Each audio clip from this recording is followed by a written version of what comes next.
So this video, we're going to go through some post-run stretches. I've just finished my interval session for the week, which is the hardest session of the week for my runs. And these are the stretches that I'll go through after an interval run, sometimes after a long run. And I find it to be a great way to, for some people, increase range of motion, although that's not necessarily the main purpose behind it. Secondly, it can allow you to recover a little bit better for your preceding session that you might have in the day or for the next day. Thirdly, it can help bring down some adrenaline and arousal. So especially with like an interval session, you're going to be very hyped up. So just going through some stretches, focusing on the sensations of the body, sensations of the breath, and start to bring that arousal down and allow you to transition a little bit more smoothly into the rest of your day. So I'll take you through them now. There's 8 different stretches, and I like to go bottoms up. So starting from the calf and feet, and then working my way up through the rest of the body.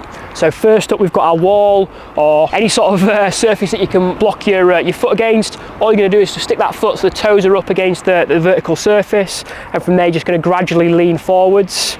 Okay, not just tipping forwards with your chest, but also trying to push your hips forwards as well. And you're going to feel a nice stretch all the way through the back of the calf, into the Achilles, and also on the underside of the foot as well. You can add a bend in the knee as well if you want to, so if that feels quite comfortable and you can really push them hips forwards, you can add a little bend in the knee. For me, I find that transition to stretch a little bit more down into the Achilles and soleus. For each of the stretches, you want to be holding for at least 30 seconds. You've got the space to do it, and you can do it inside. I also like to do this with my shoes and maybe even my socks off as well.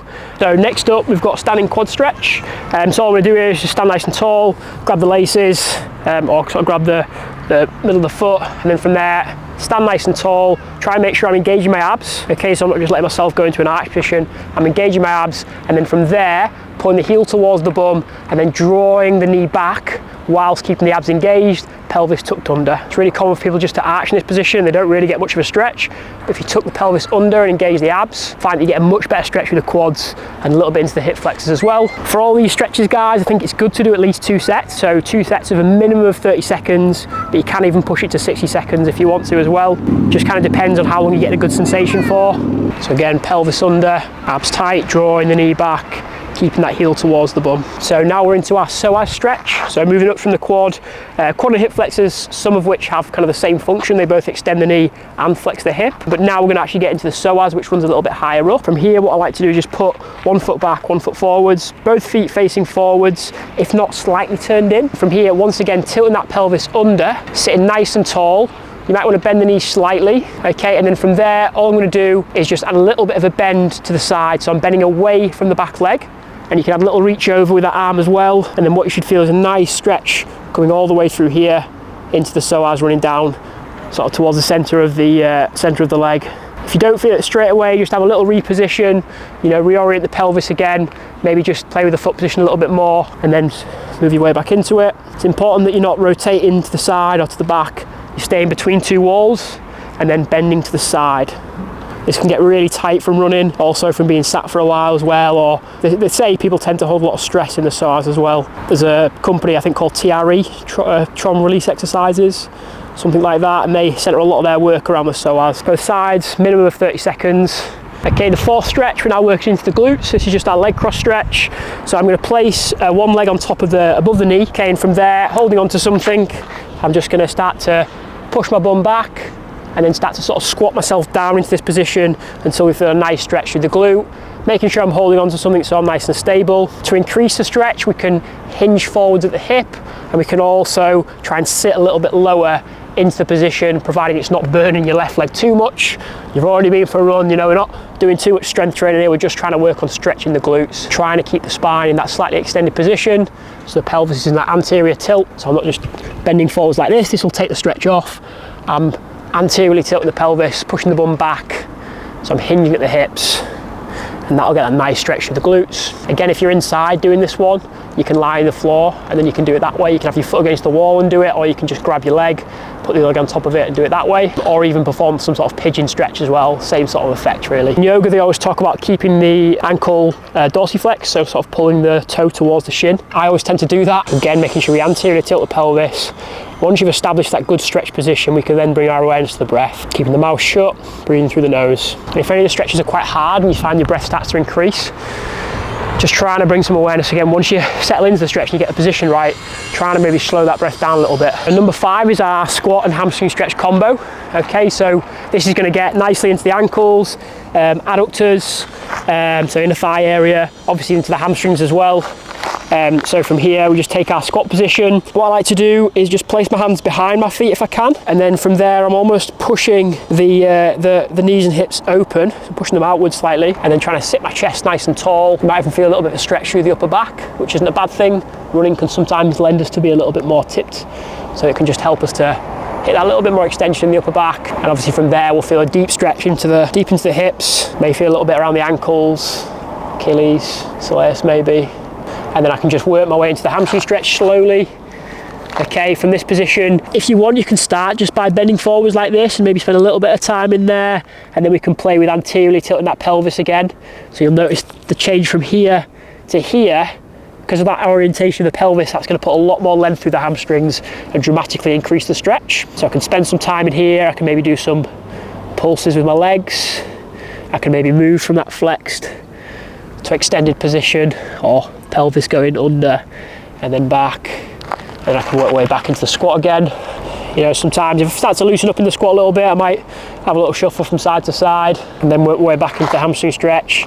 And just perform, you know, you can sort of maybe go 30 to 60 seconds, you can maybe go 2 minutes here, because obviously you're moving between two positions, or you can maybe think about doing 10 reps, whatever sort of feels best for you. I don't really set a time for this one, to be honest. I just move through it until I feel like I'm loose in both the positions. So next up, we've got our straddle stretch, and then we'll move this into some Cossacks as well. So just take a straddle position that you feel comfortable with, try and have the toes facing forwards. From there, we start by hinging forwards at the hips. Okay, again, it's anterior tilt in the pelvis. And then, you know, you can have something to hold on to here if it's super intense. Obviously, if you can sort of hold the feet or the floor, and just start by holding this position. Try and have at least 30 seconds, working on, again, not being rounded, but anteriorly tilting the pelvis, so pushing the bum, making it big, keeping the chest up. After you've had 30 seconds, I like to work myself to the side, have, you know, 10 to 30, maybe longer on this side, and then moving over. I might also spend a little bit of time working my way through as well. Then you can move into a flex position and then move back into an extended position. That's fine. Sometimes I like to sort of pump the legs a little bit as well.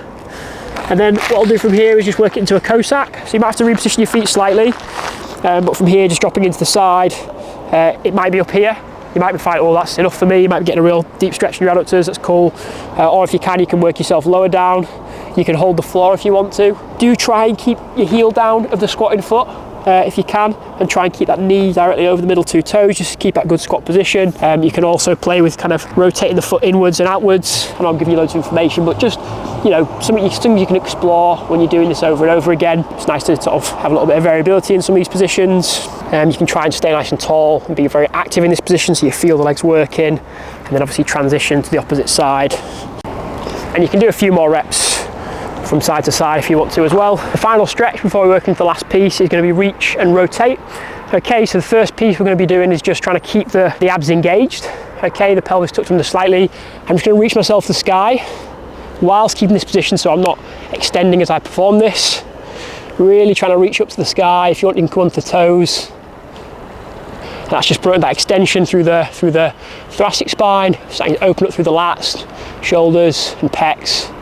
And then from there, I'm just going to have the arms to the side, and then this arm's going to reach forwards, this arm's going to reach back. The eyes follow the hand that's reaching back.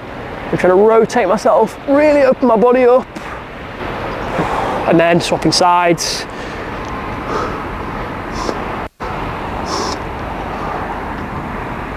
And then back into the reach again. So what this is doing is starting to open up a little bit more into the upper body and the spine.